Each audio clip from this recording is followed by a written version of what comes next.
What if I told you that right now, three of the world's largest economies, China, Japan, and South Korea, are quietly laying the foundation for what could become one of the most significant trade agreements of the century? No media frenzy, no major headlines in the Western press, but behind closed doors, these nations are piecing together a deal that could transform not only Asia, but the global economic landscape. In today's video, I'm going to unpack exactly what's happening. China, Japan, and South Korea have decided to revive and accelerate negotiations on a long-postponed free trade agreement, one with the potential to shift the balance of economic power across the Asia-Pacific and beyond. This isn't just another trade story. It's a glimpse into how global power dynamics are evolving, how Asia is moving toward greater regional integration, and how China is demonstrating steady, deliberate leadership while much of the world remains caught up in confrontation. I'm not speaking from a distance. I've spent years traveling across this region, talking with people, and witnessing the real changes taking place. This isn't some ceremonial handshake. It's a major development. In this video, I'll explain why it matters, how it ties into the broader strategies of the United States and Europe, and what it might mean for the next 2 to 3 decades of global trade. So what's actually happening? China, Japan, and South Korea have agreed to restart and deepen talks for a trilateral free trade agreement, known as the CJKFTA. This idea has been on the table for years, but political tensions, historical grievances, and outside influences have repeatedly delayed progress. Now, with shifting global conditions, all three countries are reassessing their priorities. The U.S.-led push for de-risking and decoupling from China hasn't only impacted Beijing, it's also prompted Tokyo and Seoul to reconsider where their long-term interests lie. Increasingly, those interests are regional. Together, these three countries make up about 20% of the world's total economic output. That's not just big, it's massive. And their economies are tightly interwoven, from supply chains and investment to energy and technology. Trying to unravel those connections, as some in Washington propose, is simply not feasible. This trade initiative is about more than just cutting tariffs. It's about ensuring regional stability and giving these nations more control over their economic futures. And frankly, it's long overdue. Anyone familiar with East Asia's history knows how tough this kind of agreement is to even talk about, let alone implement. The scars of Japanese imperialism, the legacy of the Korean War, territorial disputes, these issues haven't disappeared. But despite all that, China, Japan, and South Korea are showing a surprising level of pragmatism. This is something I've personally observed across the region. Younger generations and much of the business community are more focused on building a future grounded in prosperity and cooperation, rather than clinging to past conflicts. In fact, I'd argue that this pragmatism is one of China's most overlooked strengths. Western narratives often paint China as aggressive or inflexible. But on the ground in Asia, China often plays the role of a calm, steady presence, strategic, patient, and quietly confident. Let's turn our attention to Japan and South Korea. Both are long-standing U.S. allies, hosting substantial American military forces and historically depending on Washington for their security. And yet, here they are, actively engaging with China to make free trade a central pillar of their future. Why? Because when it comes to economics, there really is no other viable option. China is their largest trading partner, plain and simple. No matter how much the U.S. promotes ideas like friendshoring or constructing alternative supply chains, the economic realities are hard to ignore. From semiconductors to automobiles to consumer tech, these three countries, China, Japan, and South Korea, are economically interdependent. And behind closed doors, in both Tokyo and Seoul, many officials are growing weary of being caught in the middle of a great power rivalry. They'd rather see a stable, economically integrated Asia than be continually forced to take sides in a geopolitical showdown that doesn't always align with their national priorities. Let's be blunt. A major reason China, Japan, and South Korea are pressing ahead together is because of Washington's growing unpredictability. The return of Donald Trump to the political stage has only heightened that concern. During his first term, Trump pulled the U.S. out of the Trans-Pacific Partnership, which had been billed as America's key strategic initiative in Asia. What followed was a wave of tariffs, trade disputes, and a unilateral America-first approach that left many Asian partners feeling sidelined and scrambling. Now, with Trump poised for another possible term, caution is once again in the air. He's back to promising America first, but for countries in this region, that often sounds a lot like Asia last. Biden's Indo-Pacific economic framework, his administration's attempt at regional engagement, has already lost momentum. Meanwhile, there's still no serious trade offer coming from Washington, no tariff cuts, no expanded market access, just the same familiar rhetoric about democracy versus authoritarianism. That might resonate politically at home, but in Tokyo and Seoul, it doesn't solve the day-to-day challenges of economic planning. What these countries need is predictability, stable trade relationships, secure supply chains, and market access. Right now, under Trump's looming return, the U.S. appears as unstable, if not more so, than it was during his first term. The threat of sudden policy shifts, tariffs, or diplomatic rifts makes it risky for Japan and South Korea to lean too heavily on the U.S. So instead, both nations are quietly, but purposefully, keeping the door open to deeper ties with China. Not out of newfound loyalty, but out of realism.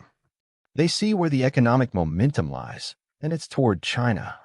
Inside China, this renewed trilateral effort is being framed not as a geopolitical triumph, but as a practical step forward. Chinese media is emphasizing themes of cooperation, mutual gain, and regional stability. There's no gloating about overtaking Japan or South Korea. In fact, the tone is about building shared prosperity. And that matters. It shows that China is thinking long-term. Rather than isolating Tokyo and Seoul, Beijing is offering them a clear choice. Be part of a collaborative, prosperous Asia, or remain stuck in a cycle of great power confrontation. This more nuanced, cooperative side of China rarely gets much attention in Western narratives. But if you spend time in the region, you'll see this perspective reflected everywhere. Ordinary Chinese people are proud of their country's progress. Yes, but more than anything, they want peace, stability, and strong relationships with their neighbors. I've seen it personally, whether it's conversations with cab drivers in Beijing, students in Seoul, or shopkeepers in Osaka. Most people aren't looking for conflict. They want security, opportunity, and a better life for their kids. Many Chinese admire Japan's and Korea's innovations in culture and tech, from anime to K-pop to electronics. And surprisingly, many Japanese and Koreans have a deep appreciation for China's infrastructure, high-speed rail, and dynamic cities. Yes, historical grievances still exist. But among the younger generations in particular, there's far more interest in building a peaceful, cooperative future than in revisiting old ones. What they want is a strong, independent Asia, one that can stand on its own and shape its own destiny. This agreement speaks directly to a growing hope across the region that Asia can chart its own course, grounded in cooperation and economic stability. And when you look at the business side of things, the logic becomes undeniable. South Korea's semiconductor giants know they can't simply walk away from the Chinese market. The same goes for Japan's automakers and tech firms. Despite ongoing pressure from the West, these companies are doubling down on China, not out of ideology, but out of necessity. That's where the demand is. That's where the supply chains are. Behind the headlines, CEOs, factory managers, and trade experts in Tokyo and Seoul are already moving toward deeper integration with China, whether or not politicians are ready to say it out loud. The private sector gets it, the future is regional, and China is right at the center. And this isn't the first time we've seen China step up in moments that matter. Think back to the 1997 Asian financial crisis. While many Western countries either stood aside or pushed aggressive IMF austerity measures, China made a different choice. It refused to devalue its currency, helping stabilize the region when it desperately needed it. That move earned Beijing real trust. What we're seeing now feels similar. China isn't making loud declarations. It's quietly offering stability, opportunity, and concrete economic pathways. Meanwhile, others are still stuck shouting slogans or imposing sanctions. And history tells us something important. In Asia, people remember who shows up when it counts. Honestly, I can't help but laugh a little at how the so-called tariff war is playing out. Remember when Trump first came into office, slapping tariffs on China and promising to bring jobs back to America? Fast forward to today, and not only has China weathered that storm, it's now playing a quiet, strategic hand, drawing Japan and South Korea closer, not pushing them away. Trump is back, and so is his familiar script: more tariffs, more threats, more posturing. But here's the twist. This time, it's not just China that's frustrated. Japan and South Korea are growing tired of being whiplashed by Washington's unpredictability. Ironically, Trump's tough-on-China stance is doing China's work for it. Instead of isolating Beijing, he's nudging America's own allies into China's orbit. It's kind of impressive in the worst way. Trump set out to weaken China, but what he's really done is accelerate Asia's regional integration. He's unintentionally pushing the region's biggest economies into tighter alignment, and he doesn't even seem to realize it. It's like trying to put out a fire with gasoline and acting surprised when it turns into an inferno. What we're watching here isn't China coercing anyone. It's China calmly presenting the more stable option, while Trump's volatility makes the alternative increasingly unattractive. And the irony? He probably thinks it's all going according to plan.